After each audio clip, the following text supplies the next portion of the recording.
Pre మార్కెట్కి సంబంధించిన ప్రధాన అంశాలు చర్చించుకుందాం. ముందుగా మిత్రులందరికీ స్వాగతం. ఈరోజు మే 23వ తారీఖు శుక్రవారం.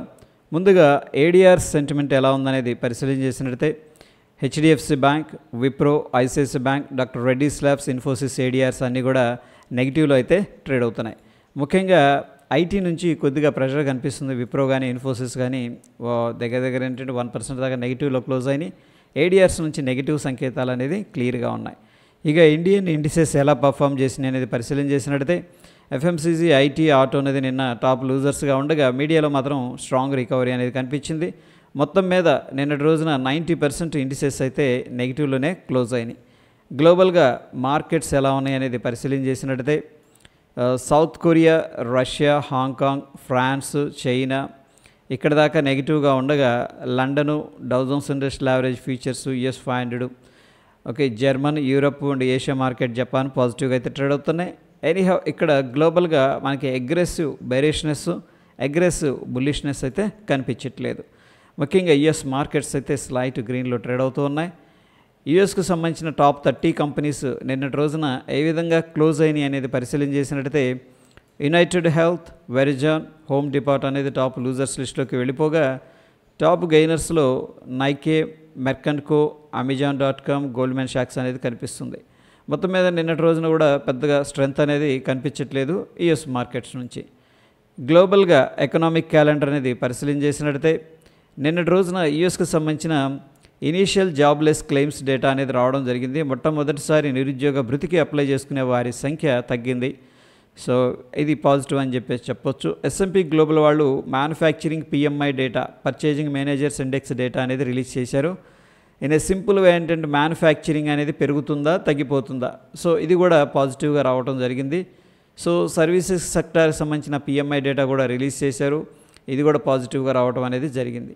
ఎగ్జిస్టింగ్ హోమ్ సేల్స్ ఏవైతే ఉన్నాయో ఇది మాత్రం నెగిటివ్ నెంబర్ అనేది ఇవ్వటం జరిగింది.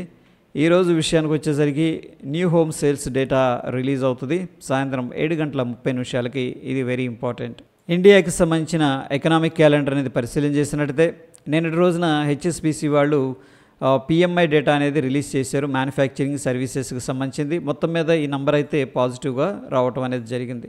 ఈరోజు విషయానికి వచ్చేసరికి సాయంత్రం 5 గంటలకి ఫారెన్ ఎక్స్చేంజ్ రిజర్వ్స్ ఏ విధంగా ఉన్నాయి అండ్ డిపాజిట్ గ్రోత్ ఎలా ఉంది, బ్యాంక్ లోన్ గ్రోత్ ఎలా ఉంది, ఈ నంబర్ అనేది రిలీజ్ చేయడం జరుగుతుంది. ఇది వెరీ ఇంపార్టెంట్ డేటా. నిన్నటి రోజున US స్టాక్ ఫీచర్స్ అయితే పెద్దగా బుల్లిష్లో కానీ బేరిష్లో కానీ క్లోజ్ అవ్వలేదు. కోర్స్ ఏంటంటే బాండ్ ఈల్డ్స్ దాని యొక్క రేట్ ఆఫ్ రిటర్న్స్ అంటాం కదా సింపుల్గా, అదైతే తగ్గాయి. టెంపరీగా కొద్దిగా ఈక్విటీ మార్కెట్కి అది ప్లస్సే, బట్ బిగ్గర్ పిక్చర్లో ఏంటంటే బాండ్ ఈల్డ్స్ అనేది సిగ్నిఫికెంట్గా రైజ్ అవుతూ ఉన్నాయి. సో ఇది కొంచెం వరీయింగ్ ఫ్యాక్టరు ఈక్విటీకి అని చెప్పొచ్చు. అయితే యూఎస్కి సంబంధించిన ఎకానమీ డెట్ అనేది కూడా కొద్దిగా కన్సర్న్లో కనిపిస్తూ ఉంది.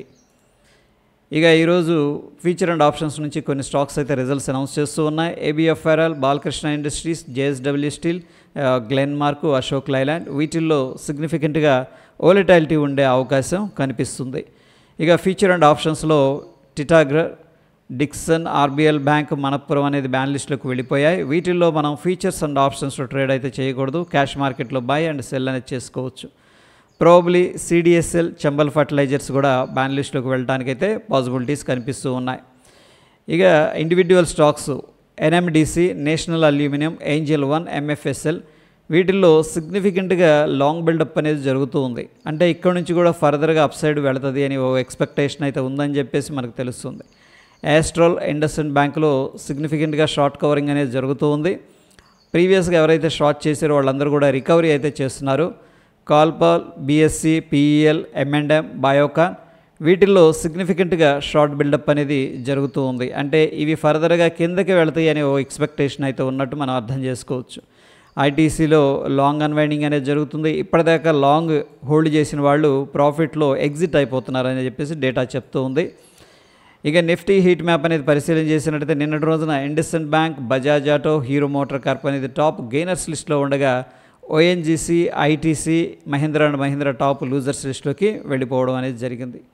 ఇక పార్టిసిపెంట్స్ ఏ విధంగా థింక్ చేస్తున్నారు, పొజిషన్స్ని ఇంటర్ప్రిటేషన్ అనేది మనం తీసుకున్నట్టయితే based on the price and open interest long side ఏమో 26% అనేది హోల్డ్ చేస్తున్నారు, షార్ట్ సైడ్ ఏమో 60% అనేది హోల్డ్ చేస్తున్నారు. సో మొత్తం మీద ఇంకా కొద్దిగా మార్కెట్లో వీక్నెస్ ఉంది, కిందకి వెళుతుందని చెప్పేసి పార్టిసిపెంట్ ఎక్స్పెక్టేషన్ అనేది ఉన్నట్టు అర్థమవుతుంది. ఇక Nifty future open interest volume అనేది మనం అనాలిసిస్ చేసినట్టయితే నిన్నటి రోజున మనకి స్లైట్ నెగిటివ్గా అయితే క్లోజ్ అయింది. So based on the open interest మనకేం అడ్వైస్ చేస్తూ ఉందంటే షార్ట్ బిల్డప్ అనేది జరుగుతూ ఉంది, అంటే ఫర్దర్గా ఇక్కడ నుంచి కూడా కొద్దిగా కిందకి వెళుతుంది మార్కెట్ అనే ఎక్స్పెక్టేషన్ ఉన్నట్టు మనం అర్థం చేసుకోవచ్చు. ఈరోజు ఎటువంటి ఎక్స్పైరీ కూడా లేదు. పార్టిసిపెంట్ వాయిస్ డేటా అనేది పరిశీలన చేసినట్టయితే ఎఫ్ఐస్ అయితే అన్నింటిలో కూడా బేరిష్గా ఉన్నారు, ప్రొపరైటరీ స్టాక్ ఫీచర్స్లో మాత్రం బుల్లిష్గా ఉన్నారు, మిగతా వాటిలో బేరిష్గా ఉన్నారు. ఇక క్లయింట్ విషయానికి వచ్చేసరికి ఇండెక్స్ ఫీచర్స్ స్టాక్ ఫీచర్స్లో బుల్లిష్గా ఉన్నారు, డిఐస్ ఇండెక్స్ ఫీచర్స్ కానీ స్టాక్ ఫీచర్స్ కానీ బేరిష్గా ఉన్నారు, స్టాక్స్లో మాత్రం కొద్దిగా బుల్లిష్గా ఉన్నారు. మొత్తం మీద ఎఫ్ఐఎస్ 5,045 కోట్లు క్యాష్ మార్కెట్లో సెల్ చేసినట్టు తెలుస్తూ ఉంది. డిఐస్ ఏమో 3,715 కోట్లు క్యాష్ మార్కెట్లో బై చేసినట్టు తెలుస్తూ ఉంది. ఎనీహౌ గత 3-4 రోజుల నుంచి కూడా ఎఫ్ఐఎస్ అయితే కంటిన్యూస్గా సెల్లింగ్ చేస్తూ వస్తూ ఉన్నారు, డిఐస్ బై చేస్తూ సపోర్ట్ చేస్తూ ఉన్నారు. ఇండియా విక్స్ అనేది పరిశీలన చేసినట్టయితే 1.65% డ్రాప్ అయిపోయింది. ఇండియన్ మార్కెట్స్ వాలటాలిటీ తగ్గిందని చెప్పేసి అర్థం చేసుకోవచ్చు. ఇక Dow Jones industrial average features మనం చూసినట్టయితే నిన్నటి రోజున కానీ ఈ రోజున కానీ పెద్దగా దీంట్లో మొమెంటం అయితే కనిపించట్లేదు. ప్రస్తుతం మనం చూస్తున్న సమయానికి 54 పాయింట్లు నెగటివ్గా ట్రేడ్ అవుతుంది. డాలర్ ఇండెక్స్ విషయానికి వచ్చేసరికి స్లోగా వీక్గా కిందకు వెళ్తూ ఉంది బ్రాడర్ పిక్చర్లో. ఇక నిఫ్టీ 50 అనేది పరిశీలన చేసినట్టయితే సో ఫ్రెండ్స్ కొద్దిగా ఇక్కడ ఈ లెవెల్ అనేది అడ్జస్ట్ చేయడం జరిగింది. ప్రీవియస్ లో అనేది వెరీ ఇంపార్టెంట్ అనమాట. బేస్డ్ ఆన్ ద ప్రైస్ ఏంటంటే 24,460, రఫ్గా ఏంటంటే 24,450 అనేది ఒక ఇంపార్టెంట్ అయిన సపోర్టు. ఆ లెవెల్ అనేది బ్రేక్ డౌన్ జరిగిందంటే 24,378, అక్కడ నుంచి కూడా 240 దాకా కూడా రావడానికైతే డౌన్ సైడ్ అనేది రూమ్ అనేది కనిపిస్తుంది. సో ప్రస్తుతం ఇది వెరీ ఇంపార్టెంట్ సపోర్టు. దాని తర్వాత మేజర్గా 242 అనేది కనిపిస్తుంది. అప్ సైడ్ వచ్చేసరికి ప్రస్తుతానికి మనకి 24,668, అది బ్రేక్అవుట్ అయిందంటే 24,769. దాని తర్వాత మేజర్గా మనకి ఉన్న రెసిస్టెన్సు 24,855. ఇక బ్యాంక్ నిఫ్టీ విషయానికి వచ్చేసరికి ప్రీవియస్గా ఒక ఇంపార్టెంట్ సపోర్ట్ అయితే 54,684 దగ్గర తీసుకుంది. సో ప్రస్తుతం మనం దాన్ని వాచ్ చేయాలి. ఆ లెవెల్ బ్రేక్అవుట్ అనేది జరిగిందనుకోండి మనకి డౌన్ సైడ్ 54,442 దాకా రావడానికైతే ఆస్కారం ఉంది. ఆ లెవెల్ అనేది బ్రేక్ డౌన్ జరిగితే 54,180 దాకా డౌన్ సైడ్ అనేది రావడానికి స్కోప్ అయితే ఉంది. సో ప్రస్తుతం ఉన్న సిచ్యువేషన్లో మనకి ఇమీడియట్గా ఉన్న రెసిస్టెన్స్ 55,176. ఆ లెవెల్ అనేది బ్రేక్అవుట్ అయిందంటే ఒక రౌండ్ నెంబరు 55,500 అనేది కనిపిస్తుంది. ఈ లెవెల్ బ్రేక్అవుట్ అయితే చాలా సిగ్నిఫికెంట్గా షార్ట్ కవరింగ్ ర్యాలీ అనేది రావడానికి ఆస్కారం ఉంది. ఇక సెన్సెక్స్ విషయానికి వచ్చేసరికి 80,504, రఫ్గా 80,500 అనేది ఒక ఇంపార్టెంట్ అయిన సపోర్టు. ఆ లెవెల్ అనేది బ్రేక్ డౌన్ జరిగిందంటే 79,917 దాకా డౌన్ సైడ్ అయితే రూమ్ కనిపిస్తూ ఉంది.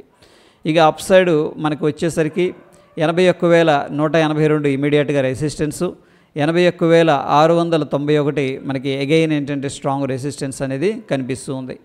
ఇక గోల్డ్ అనేది పరిశీలన చేసినట్టయితే హయ్యర్ లెవెల్లో మనకి కొద్దిగా ప్రాఫిట్ బుకింగ్ అయితే జరిగింది. ఎనీహౌ ప్రస్తుతం మనం చూస్తున్న సమయానికి కొద్దిగా రికవరీ అనేది చూపిస్తుంది. ఇక క్రూడ్ ఆయిల్ ఇన్వెంటరీస్ తర్వాత కొద్దిగా సెల్లింగ్ ప్రెషర్ అనేది వచ్చింది. ఎనీహౌ ప్రస్తుతానికి ఏంటంటే మనం ఈ లెవెల్ అనేది వాచ్ చేయాలి, ఇది స్ట్రాంగ్ అయిన సపోర్ట్గా ఉంది. ఇక న్యాచురల్ గ్యాస్ విషయానికి వచ్చేసరికి నిన్నటి రోజున మనం మెన్షన్ చేసుకున్నాం 15 మినిట్స్ టైం ఫ్రేమ్లో ఇక్కడ ఒక సపోర్ట్ ఉంది, ఈ లెవెల్ బ్రేక్ డౌన్ జరిగితే కిందకి వెళుతుందని చెప్పేసి ఈ యొక్క సపోర్ట్ని చాలా చక్కగా రెస్పెక్ట్ చేసి అక్కడి నుంచి కూడా కిందకి వెళుతూ ఉంది. సో ప్రస్తుతం అయితే మనకి ఇక్కడ ఒక ఇంపార్టెంట్ అయిన సపోర్ట్ కనిపిస్తుంది. ఈ లెవెల్ అనేది బ్రేక్ డౌన్ జరిగితే ఫర్దర్గా కూడా డౌన్ సైడ్ అనేది వెళ్ళొచ్చు. గిఫ్ట్ నిఫ్టీ అనేది పరిశీలన చేసినట్టయితే నిన్నటి రోజున మనకి బేరిష్గా క్లోజ్ అయింది, ఇక్కడ క్లోజ్ అయింది. ఈరోజు వచ్చేసరికి స్లైట్గా గ్యాప్ అప్ అనేది జరిగింది. మనం చూస్తున్న సమయానికి 37 పాయింట్లు పాజిటివ్గా అయితే ట్రేడ్ అవుతుంది.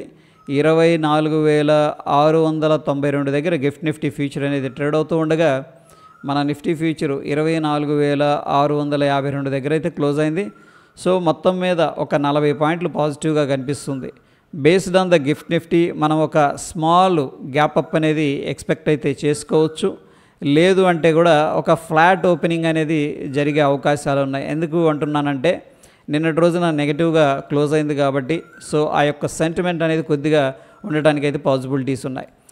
BSE 100 ఈ యొక్క ఇండెక్స్లో డిక్సన్ టెక్నాలజీస్, కోఫోర్జ్, ఇండస్ టవర్స్ అనేది జాయిన్ అవుతూ ఉన్నాయి. ప్రీవియస్గా భారత్ ఫోర్జ్, డాబర్ ఇండియా, సీమెన్స్ని అయితే తీసేయడం జరుగుతుంది.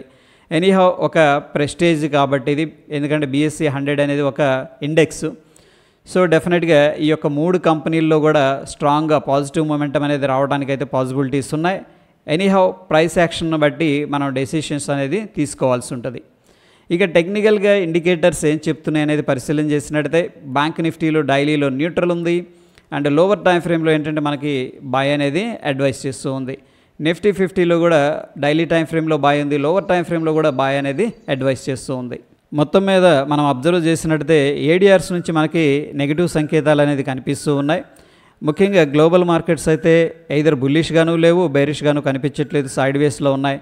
ముఖ్యంగా యుఎస్ మార్కెట్స్ నిన్న కానీ ఈరోజు కానీ ఫ్యూచర్స్ అనేది పరిశీలన చేసినట్టయితే చాలా స్మాల్ రేంజ్లో ట్రేడ్ అవుతున్నాయి అన్నమాట. దీని మొత్తం ఇండికేషన్ ఏం చెప్తుందంటే మనకి మొత్తం మీద మార్కెట్లో కొద్దిగా బేరిష్ ఉండొచ్చు, లేదంటే ఒక సైడ్ వేస్ యాక్టివిటీ అనేది జరగవచ్చు అని చెప్పేసి చెప్తుంది. సో ఇటువంటప్పుడు ఇంపార్టెంట్ రెసిస్టెన్స్ లెవెల్స్ దగ్గర మనం సెల్లింగ్ చేసుకోవచ్చు, ఇంపార్టెంట్ సపోర్ట్స్ దగ్గర మనం కొద్దిగా బాయింగ్ అయితే చూడొచ్చు. సో ఇది ఫ్రెండ్స్ ప్రీ మార్కెట్కి సంబంధించిన అప్డేట్స్. మరొక ఇంట్రెస్టింగ్ ఎపిసోడ్లో మళ్ళీ కలుసుకుందాం. ఫ్రెండ్స్, వీడియో ఇన్ఫర్మేటివ్గా అనిపించింది అంటే తప్పకుండా లైక్ చేసి మీ యొక్క సపోర్ట్ అనేది తెలియజేయండి. ధన్యవాదాలు.